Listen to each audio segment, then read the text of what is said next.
The next match, Dustin Rhodes and Barry Windham versus Steve Austin and the Cruncher Larry Zbyszko. A bit of a grudge match this, because we saw a few months back Zbyszko had broken Barry Windham's wrist by slamming a car door in it. Given the name the Cruncher as a result, that did not take. Getting a lot of mileage out of this car thing, aren't they? Really are. That was seen as being a big angle. You know, it was because they'd gone outside to film it. It's sort of that. That's it, really. That's all it took, yeah. That was all it was. Yeah. This tag team with Barry Windham, who's returned now from this injury, it was a different injury. It was to cover an in-ring injury. Right. Obviously, it didn't actually happen that Larry Zbyszko did his wrist. But this tag team with Barry Windham is really the moment where Dustin Rhodes stops being this green kid and becomes a really, really decent wrestler. Windham and Rhodes would go on to have these really, really good matches against people like Austin and Zbyszko and all the Dangerous Alliance. They both had a really good sense of making it seem real about them, you know, struggling, and they were impactful and they worked hard, and they always, like any of these matches, any of these people could have won. And that's a really, really important thing to make an exciting match when you don't know what way it's going to go. Austin's trunks in this are exactly the same pattern as you get if you order a Cameo. When you get the confirmation before they've done it. Like little candy pants. It has the pants. same background. Little candy pants. Little confetti sort of falling on a black background. But by the time you get into this match, even Larry Zbyszko is taking back body drops on the ramp in a desperate attempt to get that $2,500. It's such a really, everyone works so hard. Yeah. The chemistry, we talked about this before, but the chemistry that Rhodes and Austin have at this point is brilliant. They work so well together. And bringing in Barry Windham as this sort of serious, much higher up the card wrestler, it gives Rhodes a really, really good rub. And the two of them just work really, really well together. As a tag team, they go all the way through, I think, to about late 92, early 93, and all of their matches are really good because they bring an intensity and a sort of quality that is just, it makes you forget entirely that Dustin Rhodes used to be this green longhorn whose daddy was the booker. He becomes a proper, really good, well-rounded wrestler. Yeah. And you can see it from this match. You watch this match and Rhodes seems entirely different from the good matches he's been having. He suddenly seems like a grown-up. And it's just really exciting to see.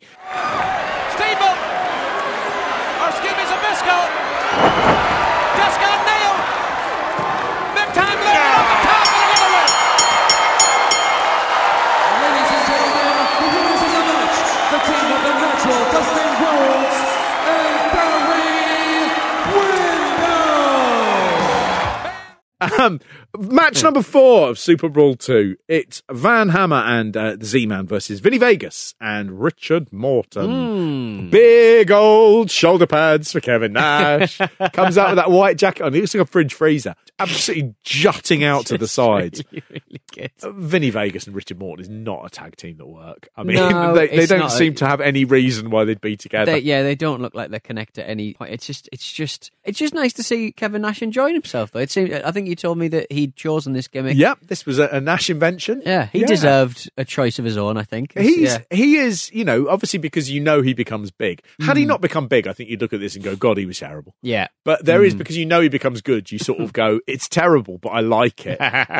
He's just in that period where you would not have thought in 3 years' time he would be one of the industry's big stars at one of the periods it did worst. But Van Hammer is there, and Van Hammer does seem like a can't-miss star. Yeah, in these honestly, WWE. he looks so good. Yeah. So good. You pound my heart. Someone holds up a sign that says that. And I just sort of thought, pound when you're talking about a male sex object. I thought, I'm amazed it ended in heart.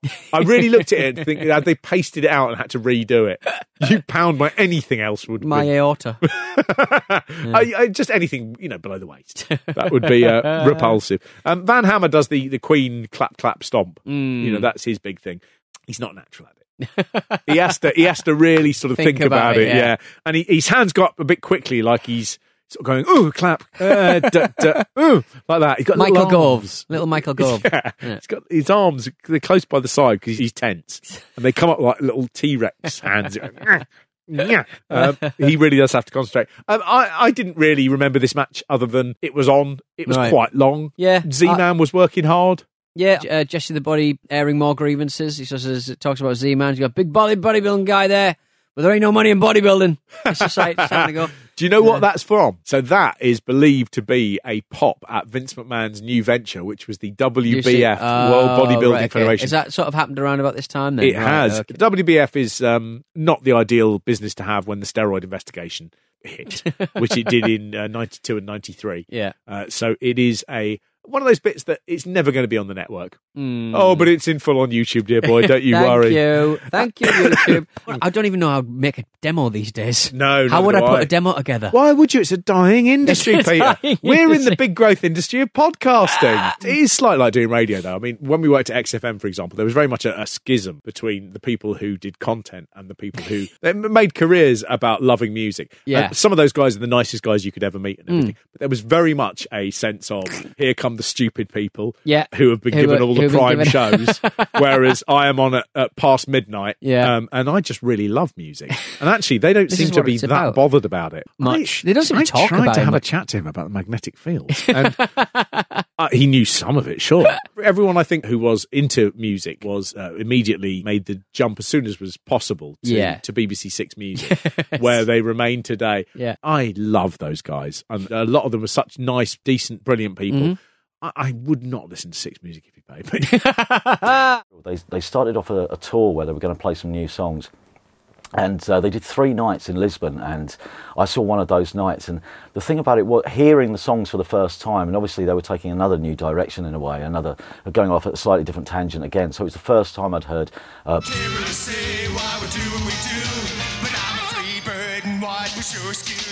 You always said that it sounds like all the DJs are chewing all the time. Yeah. Or some of the DJs are just going, I'm shot. So, I mean, obviously back in the 70s. So I went back to my mum's house at the weekend, and my absolute favourite, Steve Lamacq, I think about it all the time. I heard him doing one where he said, I was back at mum's house last week, and he said, I'd just gone up to my room. And this is like 5 years ago, and I got out the old music papers from underneath the bed, and I was just flipping through, and my mum was saying, "Steve, soup's ready," and I said, "Hey, in a minute, Mum. Yeah, I'm just going through." I was up there for hours, absolute hours. He said, "So, text us today is where'd you keep your old music magazines? The Mum's?" Like that. And I was thinking, you're like 50. This is such a weird image. And it was all that, wasn't it? It was like, we've all got a favourite Mark Allman Soft Cell, a B-side. No. I remember. We're humans. There's a lot of pretending that a conversation has been going on about music as if you've been in the room. So, I mean, we've all, goes without saying, that absolutely love, the 10 bells. Some of the work they were doing up to last year, just absolutely phenomenal. Of course, the second album. It's like, Jesus Christ. It'd be like doing a thing about wrestling and just like talking about any old shit. Furious.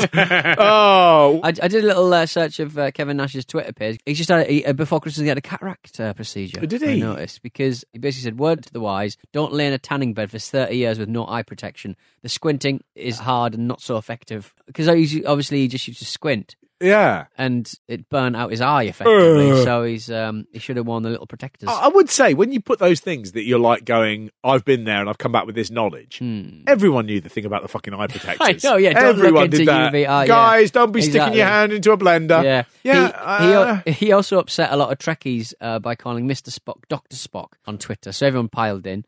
He doubled down and basically said, sorry to expose my non-nerdiness. I mean, he's the least nerdy person that could possibly ever live, I would say. He really is. I like the fact that everyone does pile in on him. And I imagine it's people who are like, I don't know, it's just Kevin Nash. Let it be. We know one thing from his wrestling career is he didn't really care about wrestling particularly. No. He's not going to care about getting something wrong on Twitter. It's like when you said to that boy in the night, it's bedtime. Yeah, I mean, there's more to the story than that. I didn't say to a boy in the night, it's bedtime. He climbed through a window that was open. I was going to the New Inn pub in Leeds, and I was walking from where I lived, and there were some rough boys outside. I was about 20, and I'd say these kids were probably between 11 and 13. Yeah. And one of them said, "Mister, can you buy us a pint?" And I said, no. And he went, "Do you want to fucking fight?" And what I wanted to say, I would love to have a fight, but isn't it past your bedtime? Yeah. I got a bit flustered. And what I did was I just shouted, "It's bedtime!" And it did work. You know when they say, like, in a situation, if you're confusing, then it sort of scrambles everything and it resets because people are like, I wasn't expecting that. That's not how I thought this bad social encounter was going to go. Yeah, I thought I had the upper hand, and at least I was going to get a fight out of it. But this guy's just looping. They did step back, and I did just walk in silence. They didn't, normally Leeds lads. Yeah. If you'd have walked past one of them, if I'd have said I'd love to, but isn't it past your bedtime? He definitely would have knifed me. He absolutely, fucking bender, bang, and I'd have had to go. Oh shit! Should have said bedtime. Should have said it's bedtime in a weird way, like I was a game show host. It's bedtime. Coming out of the dark of an alleyway in Leeds. Well, we're all ready to play the show. What the fuck is this? Yeah, it's bedtime. It's funny to think that lad is probably now. He must be in prison. Yeah, oh yeah. He was trouble. He was bother, wasn't he? He really was. Bother.